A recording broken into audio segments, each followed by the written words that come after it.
Time to pull up a chair. We've got another great story for you today in the rLounge. It all starts with a classic tale of estrangement. Our bride barely knows her dad, thanks to a messy divorce and a stepmom who's about as welcoming as a cactus in a desert. Today in the rLounge, the bride pops the question, will dad walk her down the aisle? Drum roll, please. My dad, 55 male, won't walk me down the aisle, 30 female, and I want to know if I should uninvite him from the wedding. I, 30 female, am getting married in about a month to my best friend, 35 male. I did not grow up knowing my dad, 55 male, very well, as him and my mom divorced when I was an infant. He remarried and had several kids with his new wife, who hates my very existence. There was a lot of hurtful things done when I was growing up, like not being allowed in her house when I visited that led me to be estranged from my father. He never really made much of an effort, but after I was 18, I completely cut him off for my mental health and stopped answering the few calls he attempted. He tried to get into contact every once in a while over the years, but I honestly just ignored him. I was hurt and angry. About a year ago, I got back into contact with some extended family on his side and have been forging a good bond with all of them. I invited them all to our wedding, and they have been amazing. Eventually, I started speaking with my dad as well back around Christmas, and it was tense at first, but I decided to just give him a chance. We have slowly been getting a semblance of a relationship back, and I saw him in person with my fiance a couple months ago.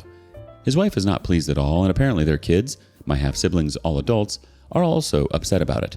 I think there were threats of divorce, but my dad still decided to go to my wedding. After a ton of thought, I asked my dad if he wanted to walk me down the aisle, as I had been hopeful for a better relationship, but he turned me down. I wouldn't be as upset if he gave a generic excuse, but he told me his wife and other daughter requested he does not walk me down the aisle, as that is reserved for his other daughter and not me. I am super hurt and not even sure what to reply to that with. He offered to stand at the front and give me away instead, but that isn't what I want. My fiance thinks we should uninvite him and move on, but I'm not sure if that is the best course of action. He's coming from out of state with the rest of his family, so he already bought a plane ticket and hotel room. Part of me thinks to just politely turn him down, have him as a regular guest, and then just stop talking to him again after the wedding. My mom isn't coming to my wedding because she lives really far away, so I don't really have any other immediate family coming. I'm not sure what the best course of action is, and the wedding is getting super close, so I have to make a decision soon.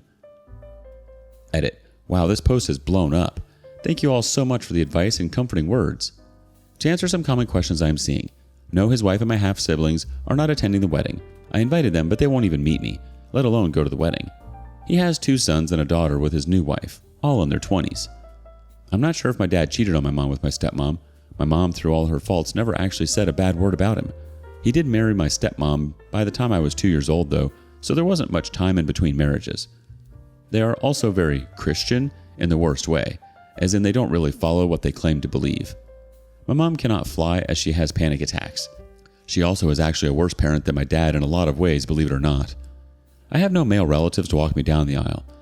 I also never wanted him to give me away, as I think that is dumb.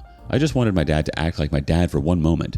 My fiance and I have decided to walk down the aisle together, as one of you suggested, so that part is settled. I'll update everyone once I decide what to do and if there's any response. Now let's check in for some relevant comments. First up, do you want this rude, mean stranger at your wedding or do you not? He isn't going to suddenly turn into a nice person or a good father to you. If you let him come, I would absolutely not involve him in the ceremony in any way. Like he doesn't get a seat at the front, he doesn't get to speak or stand or do anything. Perhaps you and your fiance would consider walking down the aisle together or on your own. It does not have to be with a father figure, especially not this one, who doesn't see you as a daughter. Do what is right for you. Your wedding doesn't exist to fix your family. Someone else chimed in, yes, all of this. OP, I'd hate for you to look at the wedding photos 10 years down the road and be sad because this POS is in photos with you. You're a gem for wanting to try and make things work, and he's a dick and an idiot for making little to no effort. I'm sorry. The OP replies, that is a great point about the pictures. That is my most important thing for the wedding, so having him in a ton of pictures will just make me sad when I look back. The next comment says, hey OP, I don't have any great words of wisdom for you other than to say, that sucks, and to send you a big dad hug. It's what your dad should be giving you as he walks down the aisle, but in its absence, please accept a hug from a random internet dad who is proud of you and wishes you a wonderful wedding day. Also, it's not your responsibility that your dad has bought a plane ticket and hotel room. Kids of emotionally unavailable parents spend all their time trying to look after their parents' emotional needs in the hopes that their parents might eventually see them and love them. You don't need to look after your dad anymore. He made his choice. Listen to your fiance. It's not now and has never been okay for your dad to hurt you. He made his choice to appease his wife rather than being fully with you on your big day. It's okay for you to make your choice to have your wedding without him. It might feel like it would be nice to have immediate family at your wedding, but really, having him there would most likely just be a reminder of the love and support you needed and deserved as a child and that you never received. The OP replies, "Thank you so much, Internet Dad. I needed to hear this. My mom isn't much better, but I gave up any hope with her a long time ago. Seems like I need to give up hope with my dad as well. On the bright side, my aunt and her family are amazing people, so they will be great at the wedding regardless." Since when can you only walk one daughter down the aisle? So if you have 5 daughters, sorry. I have to pick my favorite one. Sucks to be the other 4 daughters. All jokes aside, this is really heartbreaking. Ultimately, the decision rests with you and your fiancé, and it's essential to prioritize your own well-being and emotional health. It's admirable that you're considering extending an invitation to your father despite his refusal to fulfill this traditional role. However, it's crucial to weigh the potential impact on your own happiness and comfort. If having him present will detract from your joy on your special day, it's entirely valid to reconsider his attendance. Remember, your wedding day should be a celebration of love and unity, surrounded by those who genuinely care for you and uplift your spirits.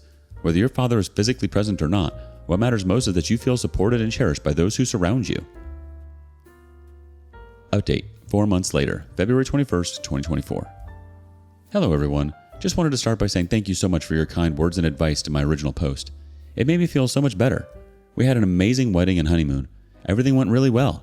My husband wants to thank everyone who said some form of listen to your fiance. I'll start with what happened right after my 30 female last post. I did uninvite my dad, 50 male, from my wedding. The whole interaction was too hurtful to let go of.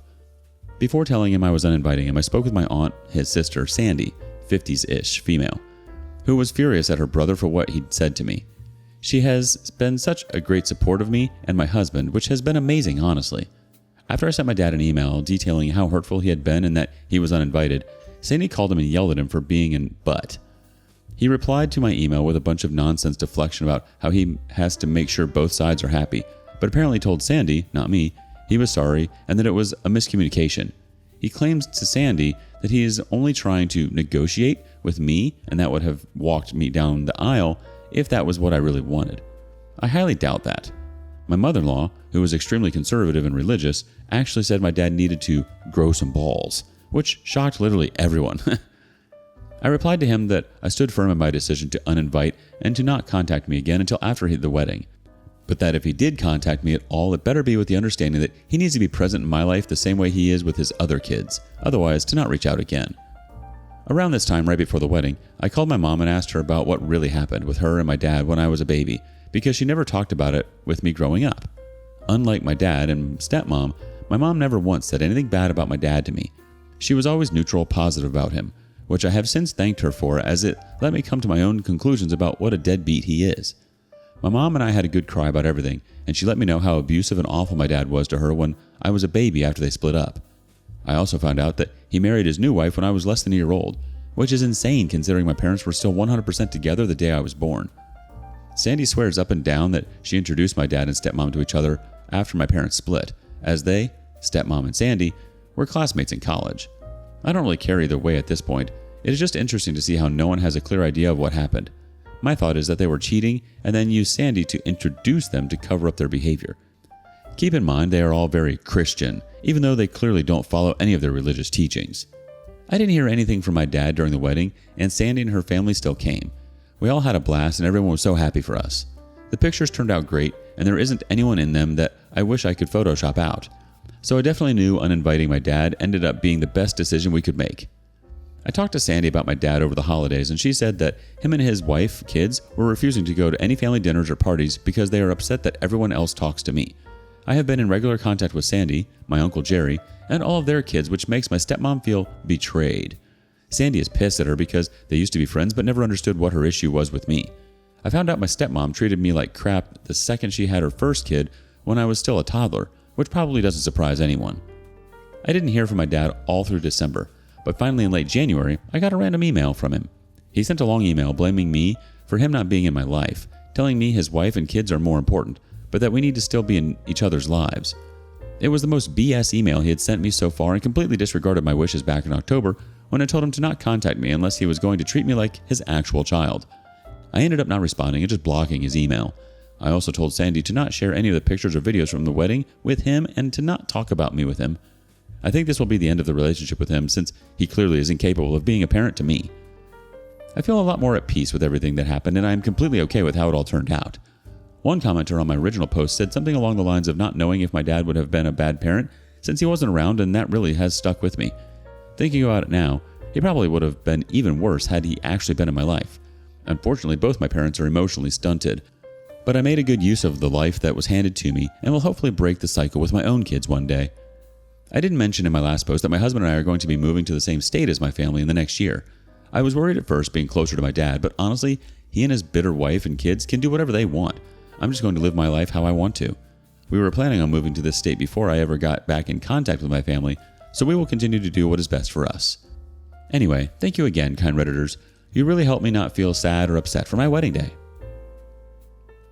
And here's one last comment from the community. I'm so glad that you had a wonderful wedding. I wish you and your hubby the best in the future. Live the best of your life with hope, faith, and love. Best revenge you can have. P.S. Something to think about. Stepmom may have told your step-siblings that daddy had an affair, and that may be why they hate you. I gotta hand it to you, though. Uninviting your dad took some serious cojones. And your Aunt Sandy? She's like the MVP of family feuds, swooping in with the righteous anger of a protective mama bear. And then there's your dad, blaming you for his absence while simultaneously begging to be in your life? That's a special kind of delusion right there. And blocking his email? Chef's kiss. Perfect execution. Moving closer to your family might seem like stepping into the lion's den, but hey, you've got a shiny new hubby on your side. What do you make of this? Have you experienced something similar? What would you do? Thanks for joining us today. Don't forget to like, subscribe, and click that notification bell before you leave. We'd love to hear your thoughts on today's topic, so feel free to leave a comment. See you next time in the rLounge.